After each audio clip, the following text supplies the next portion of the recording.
कल को अगर इस घर में कुछ भी होता है तो उसकी जिम्मेदार केवल आप होंगी। आकाश, आपको तो पता है ना कि हम पूजा को यहाँ पर क्यों लेकर आए। एक बार हमारा प्लान कामयाब हो गया तो। और आपके प्लान से क्या होने वाला है दिख रहा है मुझे। अरे जबरदस्ती उस बात को खींचने से मतलब क्या है जो 2 मिनट में खत्म हो सकती है। आकाश, हम आपको कैसे समझाएं? वो लड़की बहुत ही शातिर है। अरे उसके माता पिता, उसके भाई बहन, कोई तो रिश्तेदार होगा उसका इस दुनिया में।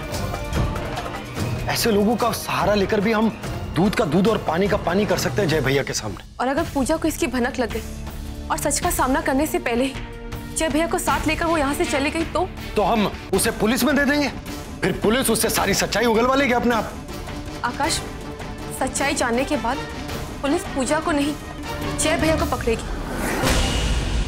और शादीशुदा होने के बावजूद एक दूसरी औरत के साथ संबंध है उनका। तो फिर ठीक है, हम सारे घर वाले मिलकर उस लड़की से बात करते हैं और उससे पूछते हैं कि उसे क्या चाहिए। जो भी उसे चाहिए देकर इस घर से दफा करते हैं। इस बात की क्या गारंटी है कि जय भैया को छोड़ने की कीमत लेने के बाद वो सच में उनको छोड़ देगी?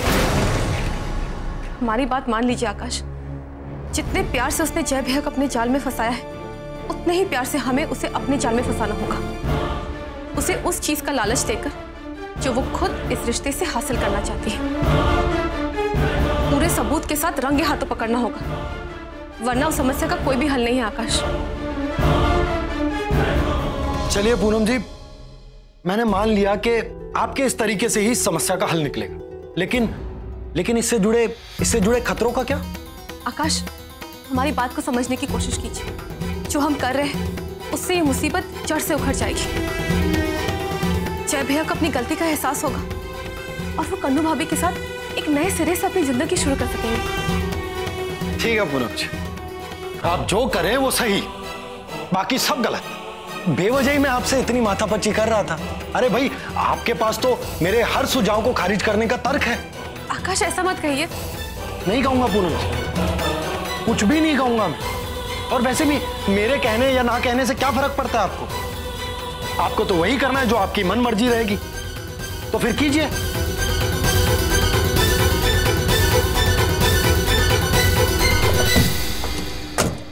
शायद आज आपको हमारे तरीके पर विश्वास नहीं है, लेकिन एक दिन आपको यकीन हो जाएगा कि हम जो कुछ भी कर रहे हैं अपने घर परिवार के लिए ही कर रहे हैं।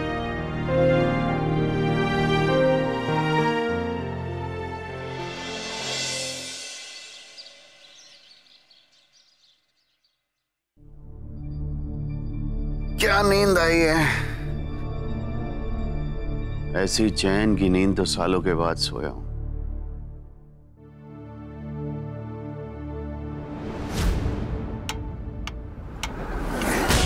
अरे बाप रे, दिन निकल आया और मैं सोता रह गया।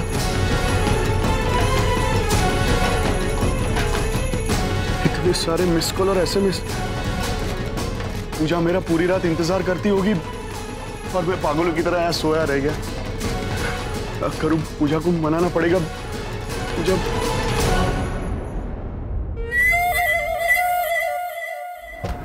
पूजा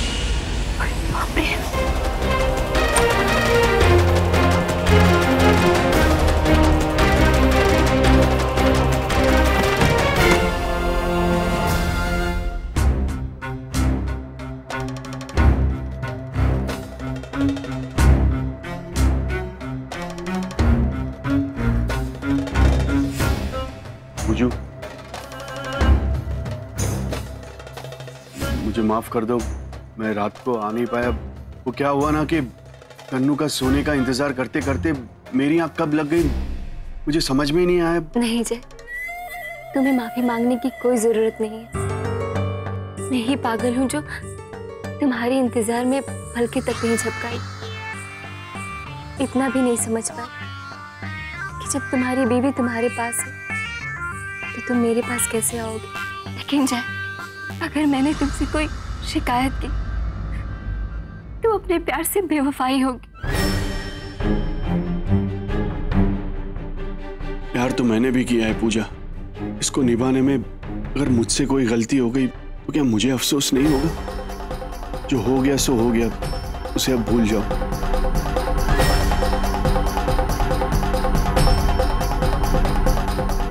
तुम्हारा मूड ठीक करने के लिए अभी तुम्हारे लिए गर्मा गर्म नाश्ता लेकर आता हूं।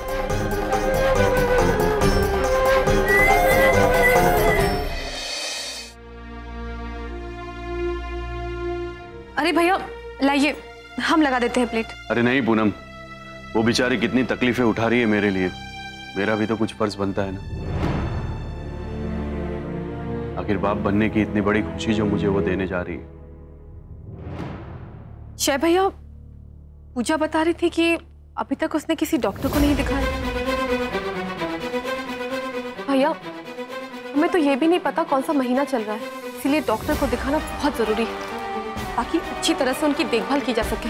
और फिर उन्हें टेटनस का इंजेक्शन भी तो लेना पड़ेगा, भगवान न करे कहीं कुछ। नहीं पूनम, तुम बिल्कुल सही कह रही हो, मैं आज ही उसको डॉक्टर के पास लेकर जाता हूँ।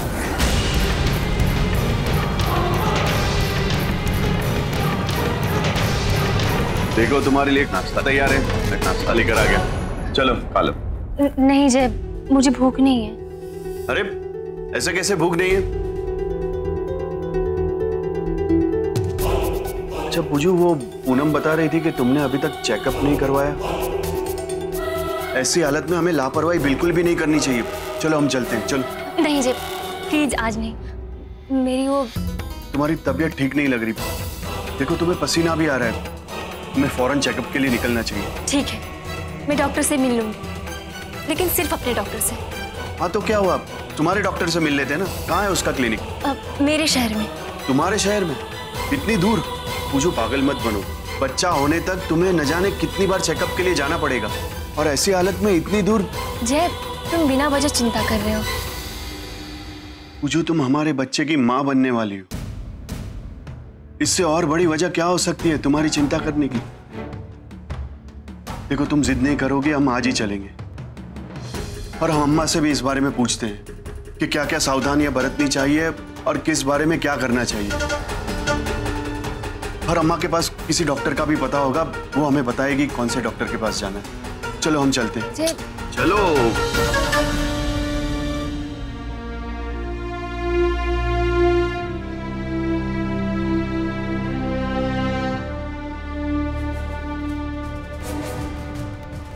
अम्मा, सीतापुर में सबसे अच्छा डॉक्टर कौन है? क्या हुआ? किसकी तबीयत खराब है? पूजा की। अम्मा इसकी तबीयत ही नहीं बल्कि इसका दिमाग भी खराब है, कहती है चेकअप नहीं करवाएगी। अम्मा आप ही समझाइए ना इसको, ऐसी नाजुक हालत में चेकअप करवाना कितना जरूरी होता है।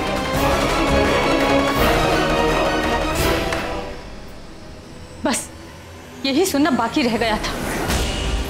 अपनी ब्याहता पत्नी के सामने अपनी नाजायज औलाद के बारे में ऐसे बात करने वाला बेशरम पति मैंने आज तक नहीं देखा। और तुम्हें तुम्हारे किए की सजा भगवान जरूर देगा। शादीशुदा औरत की जिंदगी उजाड़कर तुम कभी चैन से नहीं जी पाओगी। ये सब करने से पहले एक बार तो सोचा होता कि तुम अपने बच्चे को क्या मुंह दिखाओगी। क्या कहोगी उससे? ये तुम्हारी पाप की औलाद है, एक नाजायज औलाद है, इसलिए तुमने एक शादीशुदा आदमी के साथ मुंह काला करके पैदा किया है। इससे तो अच्छा था कि तुम उस ट्रक के नीचे आके ही मर जाती। बंद करो अपनी बकवास। तुम तो यही चाहती हो ना कि मेरा बच्चा इस दुनिया में ना आए, और तुम ऐसा क्यों चाहती हो ये भी मैं अच्छी तरह से जानता हूं, क्योंकि तुम आज तक मुझे कोई बच्चा नहीं दे पाई।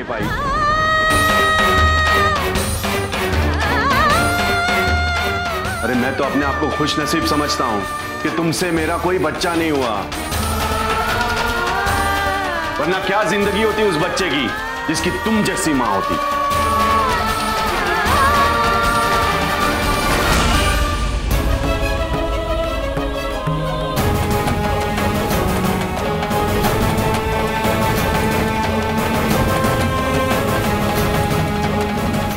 देखो जय, कन्नू की छोड़ो, अपने जो डॉक्टर है ना मिश्रा जी, फोन करो उन्हें।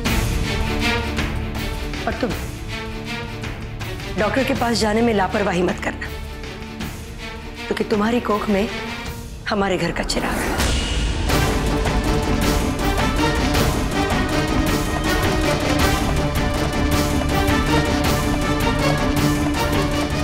हेलो, हाँ डॉक्टर साहब है? हाँ जी, उनसे अपॉइंटमेंट चाहिए था। पेशेंट का नाम पूजा। जी ठीक है, शाम का अपॉइंटमेंट मिला है, तैयार रहना।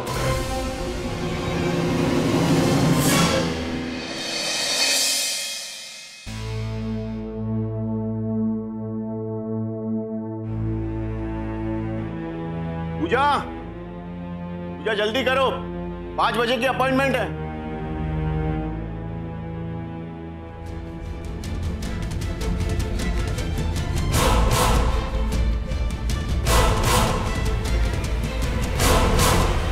अरे अब क्या हुआ, रुक क्यों गई? देखो मैं नहीं चाहता कि हमारी अपॉइंटमेंट कैंसिल हो जाए।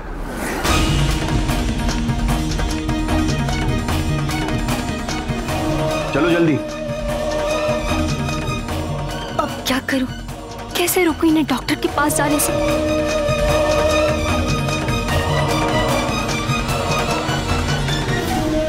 लेकिन जय, डॉक्टर को तुमने क्या बताया? तुम टेंशन मत लो, मैंने वहां तुम्हारा नाम लिखवा दिया है। नाम नहीं जय, रिश्ता क्या बताओगे हमारा? क्या कहोगे कि मैं तुम्हारी नाजायज बीबी हूं?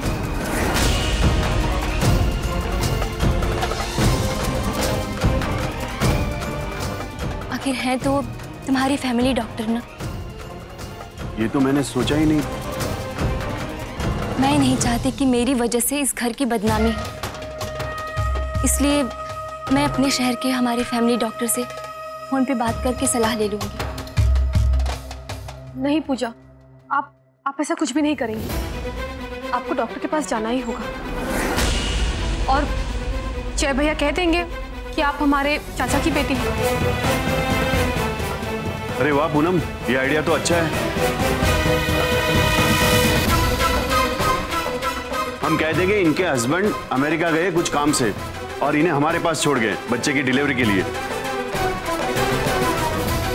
थैंक यू पूनम, सही वक्त पे सही सुझाव दिया तुमने।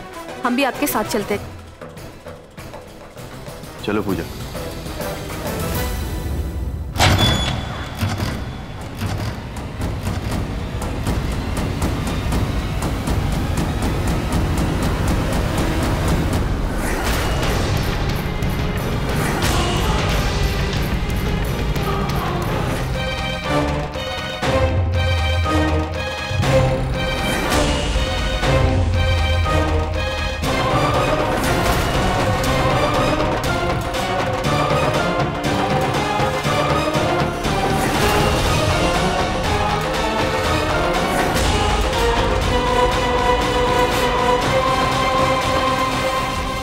माँ,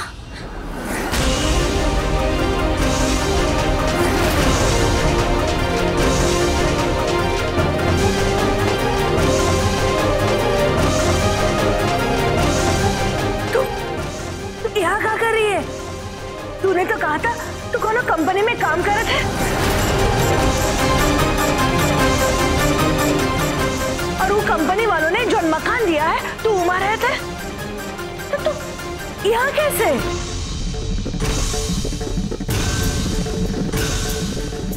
अरे ये तो अच्छा हुआ तेरे मकान मालिक ने हमको पता बता दिया, वरना हम तुमको कहाँ कहाँ ढूंढते हैं।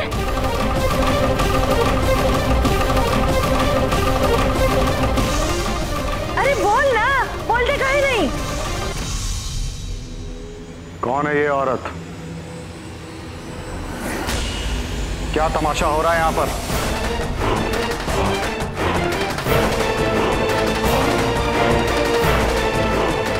ये अतरंगी लोग कौन है और तू यहाँ कैसे आई?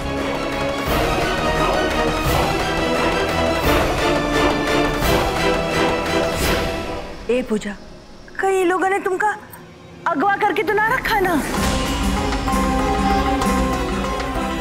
अरे तू डरना मत, हम है ना, एक एक को सीधा करके रख देंगे। उषा कुमार नाम है हमारा। हम जब अंदर आ रहे थे तो इनके साथ कहीं बाहर जा रही थी का? अरे बोल ना, ये लोग तुझे कहीं ले जा रहे हैं? हम तुमसे कुछ पूछ रहे हैं, जवाब दे। अरे बोल, जवाब दे, गूंगी हो गई है का? अरे बोल ना, बोलने का ही नहीं। मौका सही है, आज अपने परिवार के लिए आवाज उठाइए। मौका सही है, आज अपने परिवार के लिए आवाज उठाइए।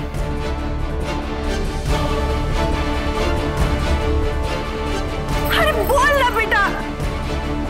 माफ कीजिए,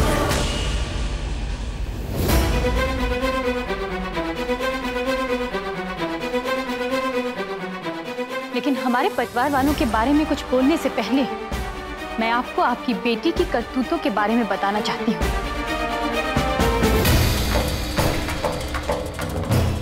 बड़े दुख की बात है कि आपकी पीठ के पीछे इसने जो हरकत की है उसके बारे में आपको नहीं पता।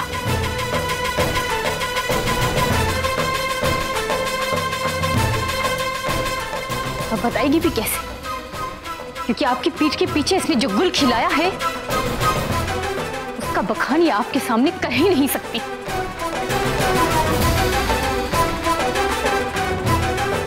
इसका मेरे पति के साथ चक्कर है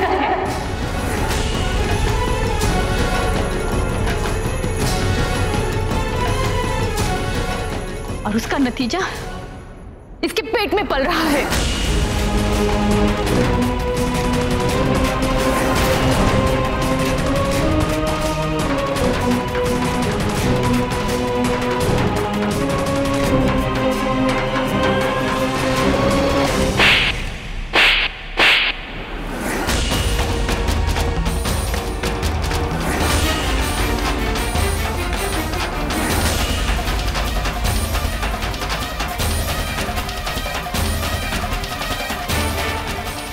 अब मिला इसको असली इनाम, इसी लायक है ये बच्चात। कल मुही इकानत कर बैठी तू। अब गरीब लोगों के पास इज्जत के अलावा कुछ ना होता है और तू उसे गवा बैठी, परिवार के मुंह पर कालिक पोती। एक बार अपने बीमार पड़े बाप का तो लिहाज किया होता। अगर उसे तेरी इस करतूत के बारे में पता चला तो अरे वो तो उसी वक्त प्राण त्याग देंगे।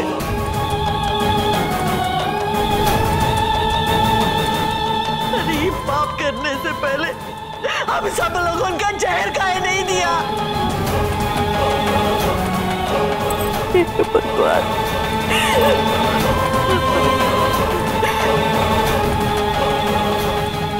तेरी सबकी जिम्मेदार तू है।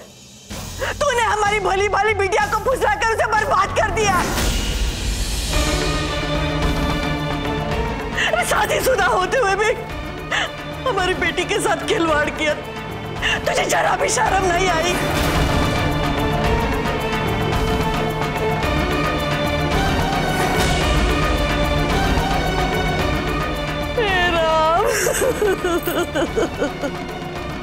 सीता भैया ही कहाँ हो गया? देखिए बहन जी, जो हो गया हमें उसका बहुत दुख है, लेकिन अब हम उसे बदल तो नहीं सकते। इसलिए हम लोगों ने फैसला लिया है कि जब तक बच्चा पैदा नहीं हो जाता तब तक ये लड़की हमारे साथ ही रहेगी।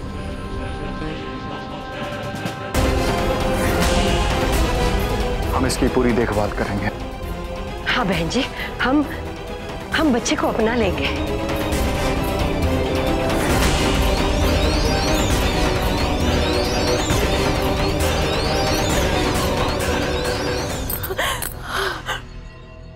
खुश हो गए ये जानकर के आप इसके बच्चे को अपना लेंगे।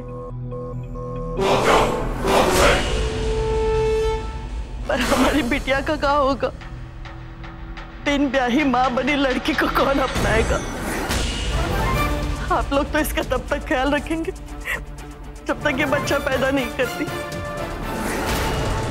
उसके बाद क्या होगा इसका? हाँ, बोलिए।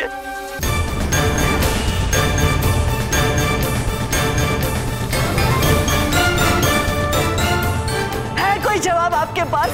हाँ, बताइए ना। कोई जवाब ना है ना?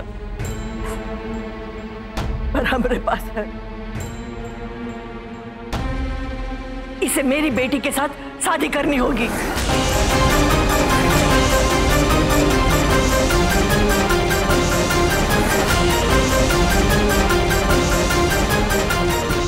मेरी बेटी को आपके घर की बहू बनाना होगा।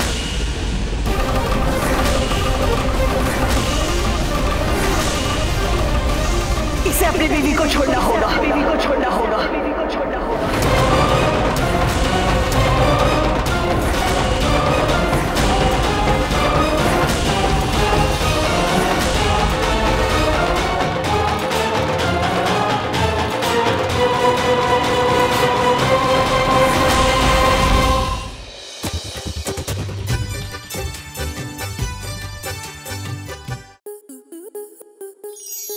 आपके मनोरंजन पर अब नहीं लगेगा कोई ब्रेक। स्टार प्लस के बेहतरीन शोज देखने के लिए लाइक, शेयर और सब्सक्राइब करें स्टार प्लस यूट्यूब पेज को।